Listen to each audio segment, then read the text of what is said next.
Salut, ici Jérémy alias Mr Cool pour la chaîne Canalor Café. On est ici avec Thomas. Salut Thomas.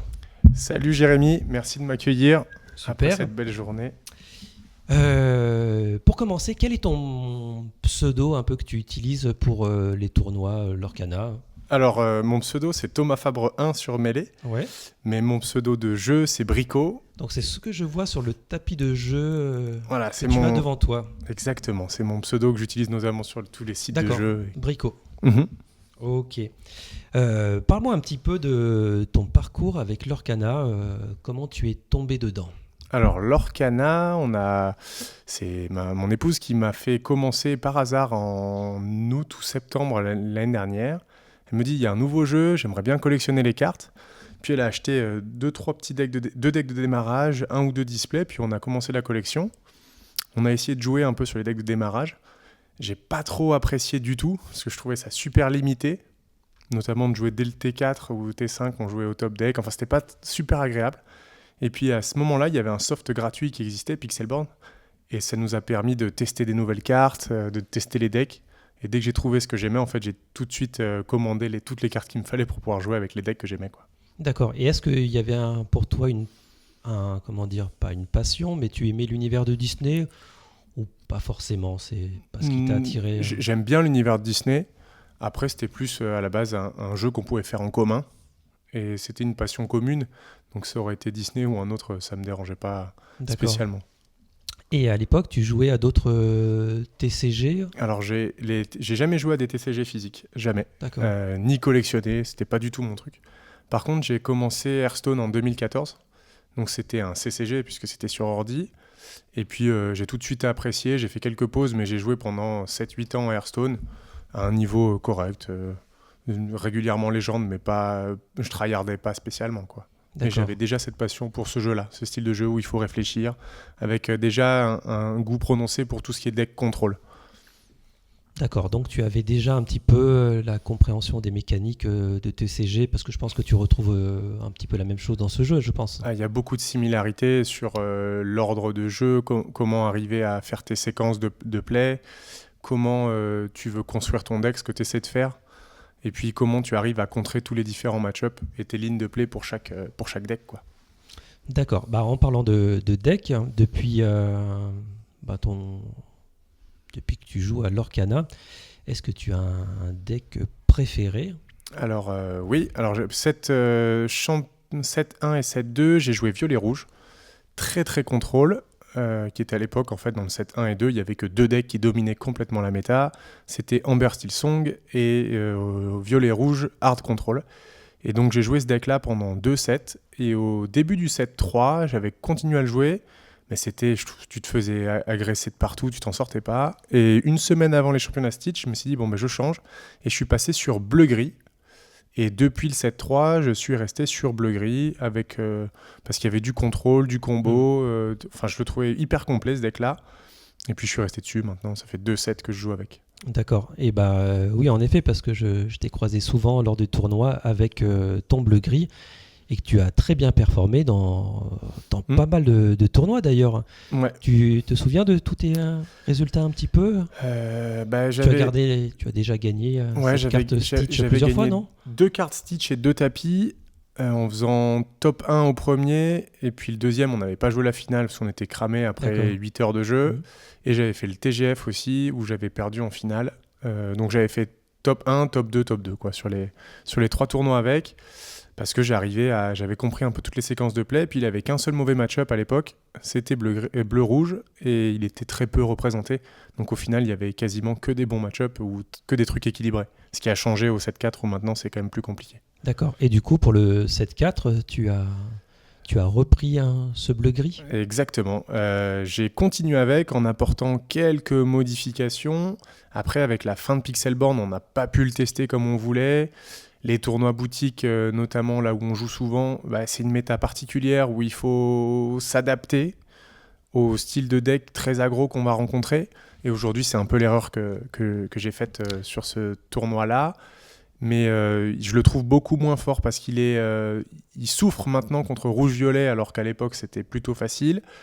Vert-gris, ça va, mais bon, c'est pas des decks plaisants à jouer. Et puis le reste, pareil, vu qu'il est plus axé sur le combo maintenant, les decks aggro peuvent me surprendre plus facilement qu'avant. Ouais, c'est ce qui s'est passé aujourd'hui parce qu'on a participé à un tournoi à Suko Game pour le tournoi Ursula. Et le deck aggro, t'as un peu maltraité. Sur les pairings, j'ai eu 5 rondes. Je termine en 2 victoires, 1 draw, 2 lose. Et j'ai joué 4 decks ultra aggro. 2 rouges-verts évasifs des fausses avec toute la base verte. Et 2 jaunes-violets. Et en BO2, si par malheur tu perds la première, après tu transpires un peu pour gagner la deuxième. Et j'en ai perdu 2 comme ça. Ouais. Et j'ai joué aucun deck méta aujourd'hui. Donc ça a été compliqué. Incroyable. Et pourquoi les gens prennent ce deck aggro? Est-ce que c'est parce que c'est facile, parce que ça va vite, ils veulent pas réfléchir, ils pensent que ça peut battre tout le monde? Est-ce que tu penses qu'il y a une démarche de ces joueurs? Alors, c'est des decks qui sont pas chers déjà à faire. C'est des decks qui ont des bases pour moins de 50-60 euros. Tu as un deck qui tient très bien la route en compétitif, qui est très agressif. C'est des decks qui sont aussi, c'est assez simple. T1, tu poses un T1. T2, tu poses soit 2 T1, soit un T2. Et tu fais la course, tu te poses pas trop la question. Donc, qui sont un peu plus simples à jouer. Alors, ça veut pas dire qu'il n'y a aucune décision, mais qui sont un peu plus simples à jouer. Et donc, ça, c'est la première chose. Et puis, le nouveau format en BO2, en fait, tu n'as plus qu'une manche à gagner pour être sûr de ne pas perdre. Et si tu commences et que tu as un bon tirage, tu passes 90% du temps, tu vas passer.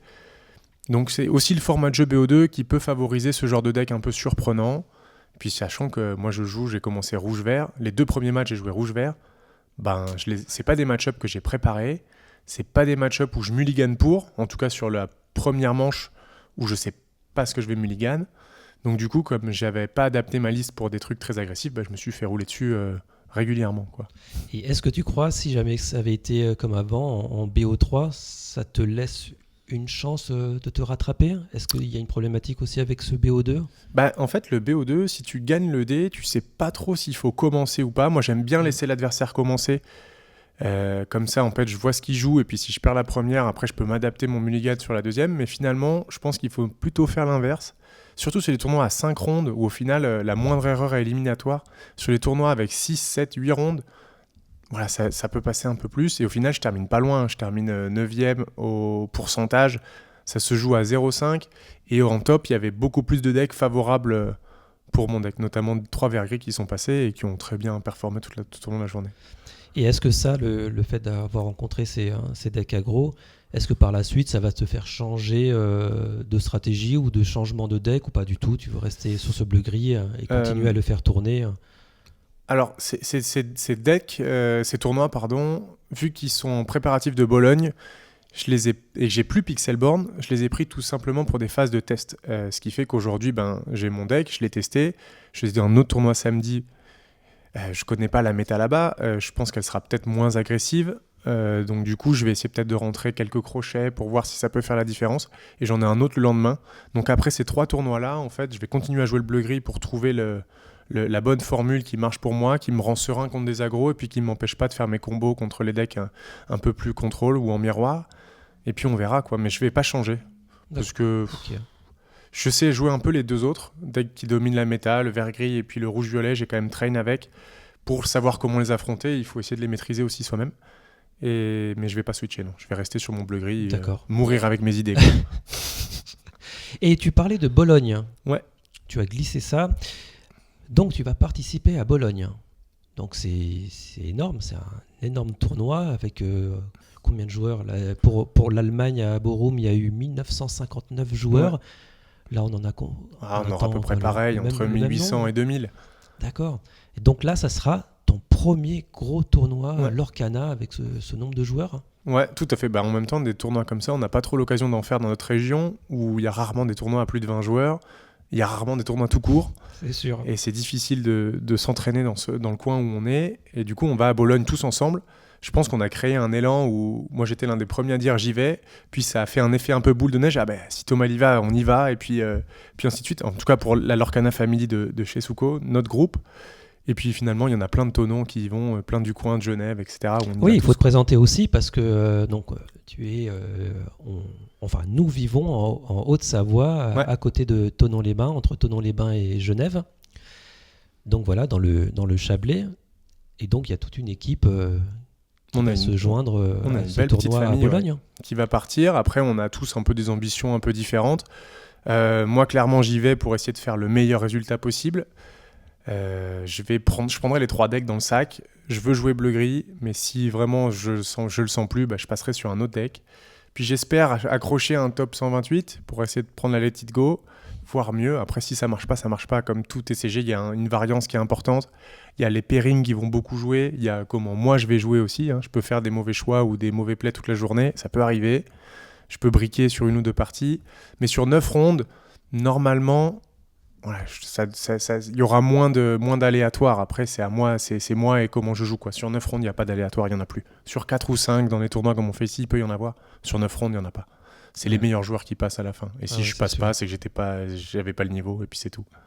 Bon, il y a des très bons joueurs qui ne passent pas aussi. Il y en a des très bons qui passent pas. Alors des moyens, comme moi, ils passeront sûrement pas, mais il faut quand même essayer. Et puis de toute façon, si je vois que j'ai aucune chance, je dropperai assez vite pour partir sur les side events et puis essayer de rapporter les cartes promo. Dans tous les cas, ça reste je pense ça sera une super expérience. C'est cool, ouais. De faire autant de matchs avec des joueurs de toute l'Europe.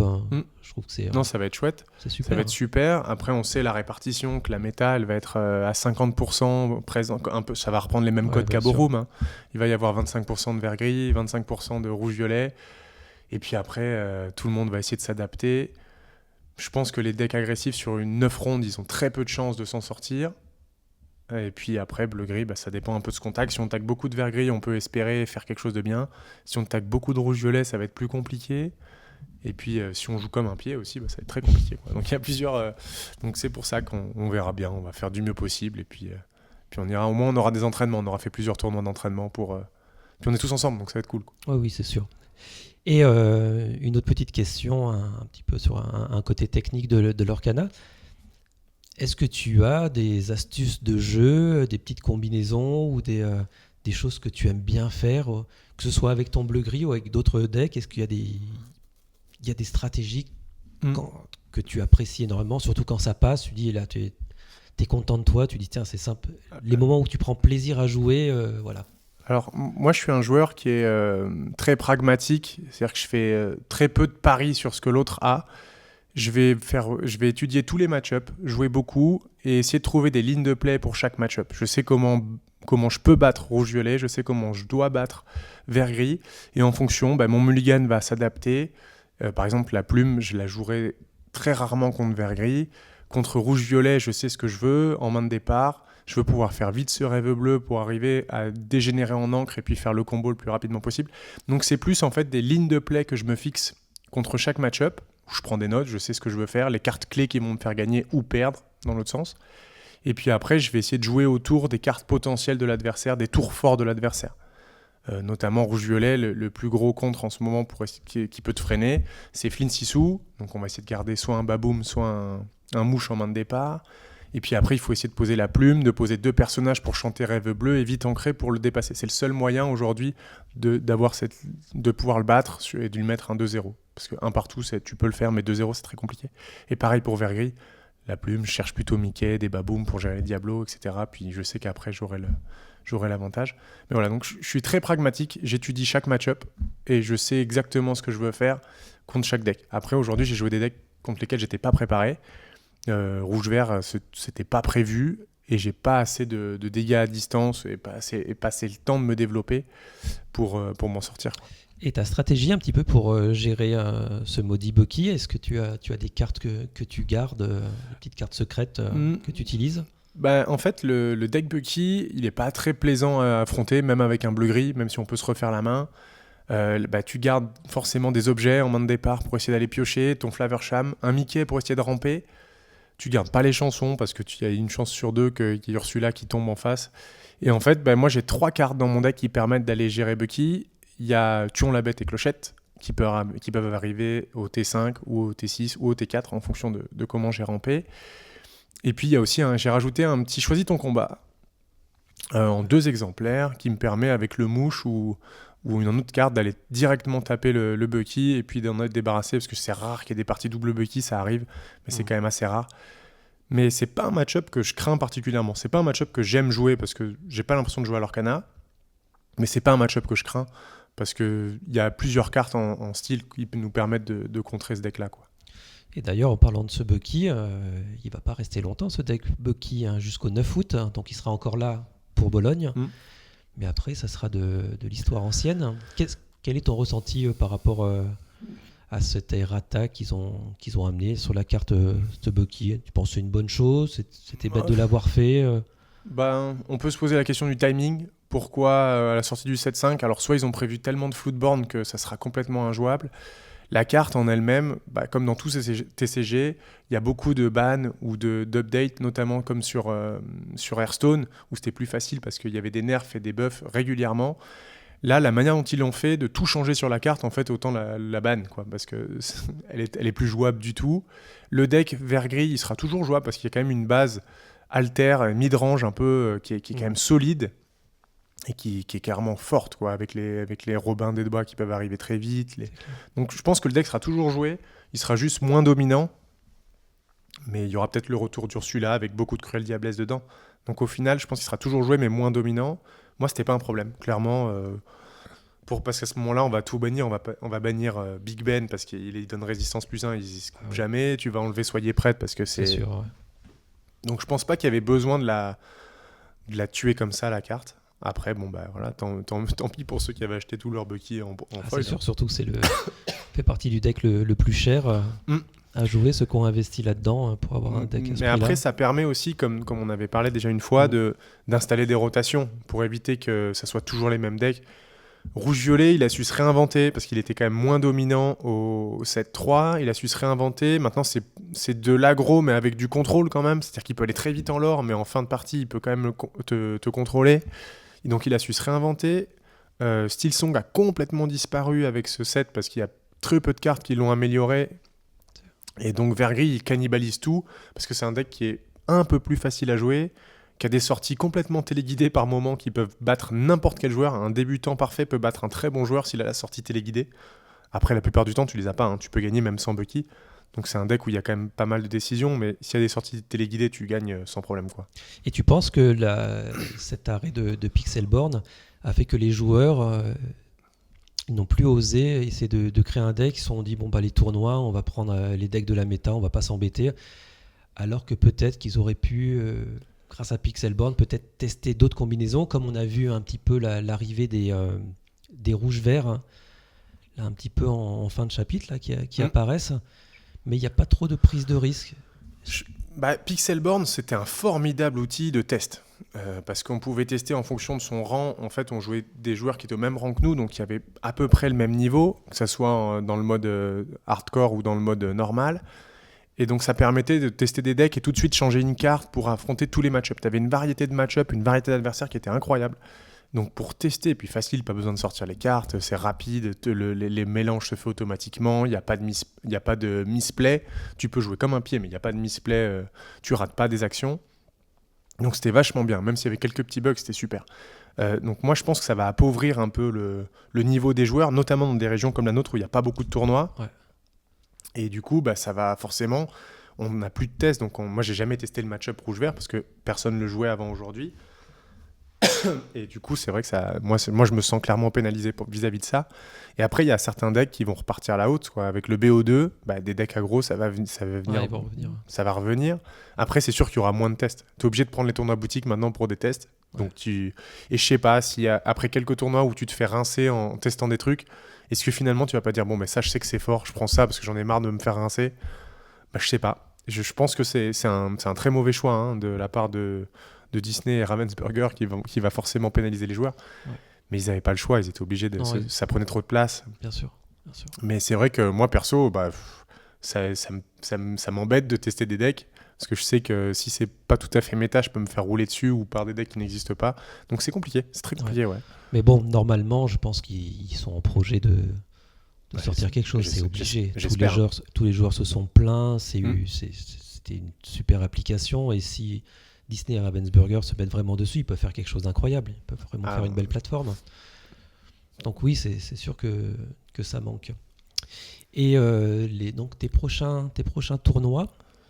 Là, je fais les mêmes que mon épouse. On fait samedi 20 juillet, on fait c'est à Salanches, à Terre de Jeu, et on en fait un le 21 à Je Rêve et Jouet, à Thonon. Et puis on espère aller chercher. Bon, elle a déjà gagné le tapis et puis la carte, donc on est libéré de ça. Moi, je l'ai pris vraiment ces sets-là pour m'entraîner pour Bologne, pour chercher le deck qui me va le mieux. C'est pour ça qu'aujourd'hui, j'étais un peu déçu parce que j'ai pas pu jouer de match-up méta. Ouais. Et du coup, je ressors où je me dis, bon, j'ai pas d'enseignement, j'ai rien testé et j'ai pas pu. Je sais même pas. Oui, je peux rajouter des cartes contre aggro, mais si la méta des 90% des decks qu'on va rencontrer à Bologne, c'est pas ça, ça sert à rien de se préparer contre des decks qui n'existent pas, quoi. Donc c'était le côté un peu frustrant de mon tournoi aujourd'hui, qui était pas le cas pour d'autres joueurs. Tatiana, elle a joué que des decks qui existent, quoi. C'est clair. Mais bon, je me suis fait surprendre par des trucs. Faut les gérer. Le rouge-vert, il est pénible. Ouais, costaud. Et donc là, il y a ces 2 tournois. Il y en a un autre encore avant Bologne, non, il n'y a rien. Si, moi j'en fais un à Redline à Genève le 26, c'est un jeudi soir. D'accord. À 18h. C'est tournoi Ursula ou c'est tournoi boutique C'est un tournoi boutique. D'accord. Tournoi boutique, juste encore une fois pour faire tourner le deck, pour voir comment ça se passe. Et puis voilà, donc j'ai 3 tournois encore pour trouver la formule qui me va bien, pour me sentir à l'aise. Et si vraiment je sens rien, je le laisserai ici le bleu-gris. Hein. C'est pas grave. Vraiment. Je suis capable. T'es capable. Pourtant, il est full foil. Hein. J'adore tellement le deck mince. que je l'ai pimpé à fond. Mais c'est comme ça, j'avais fait pareil. Rouge-violet au 7-2, je l'avais pimpé. Il était full foil parce que je l'adorais. Et puis au 7-3, je l'ai trouvé tellement mauvais que je l'ai changé. J'ai full foil celui-là. Puis maintenant, je le trouve moins puissant. Jouable, bien sûr, mais un peu moins polyvalent que ce qu'il était dans le 7-3. D'accord, donc tu auras encore le temps de voir venir ce que tu voudras jouer avant Bologne. On verra, c'est ça. Bon, on verra. Ouais. On verra bien. Bon, super Thomas, je te remercie pour merci ce à toi. petit entretien et rencontre chez toi, après le tournoi qu'on a passé toute la journée. Et de toute façon, on va se recroiser sur les futurs tournois et puis en dehors des tournois aussi. Et je te souhaite bonne chance pour ces futurs tournois. Merci à toi et puis aussi. je te dis à très bientôt et merci. À bientôt, Salut. Ciao.